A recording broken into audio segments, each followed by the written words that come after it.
साताऱ्यात मोठी राजकीय हालचाल. उदयनराजे आणि शिवेंद्रराजेंच्या बालेकिल्ल्यात यावेळी राष्ट्रवादी, शिवसेना आणि स्वाभिमानी शेतकरी संघटनेची एंट्री झाली आहे. सातारा तालुक्यात मंत्री शिवेंद्रसिंहराजे भोसले यांच्या नेतृत्वाखाली भाजपने 8 पैकी 5 जिल्हा परिषद गट आणि 16 पैकी 10 गण जिंकत वर्चस्व राखलं. मात्र काही ठिकाणी विरोधकांनी जोरदार शिरकाव केला आहे. आमदार महेश शिंदेंचा आत्मविश्वास त्यांना नडला. त्यांच्या ताब्यातील गट ते राखू शकले नाहीत आणि दोन्ही उमेदवार पराभूत झाले. 15 वर्षांपासून अभेद्य मानला जाणारा आमदार मनोज घोरपडेंचा वर्णे गटही यावेळी ढासळला. स्वाभिमानी शेतकरी संघटनेचे नौखे उमेदवार राजू शेळके यांनी जनतेच्या आर्थिक मदतीवर विजय मिळवत मोठी एंट्री केली.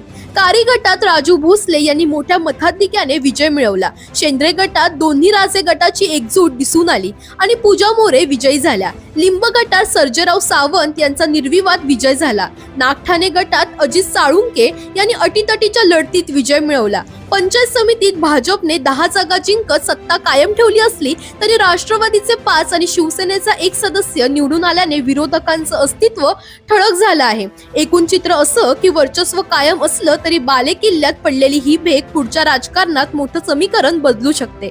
दरम्यान तुम्हालाही अशाच पॉलिटिक्स रिलेटेड अपडेट्स हवे असतील तर इंडिया लीडरला फॉलो करायला विसरू नका.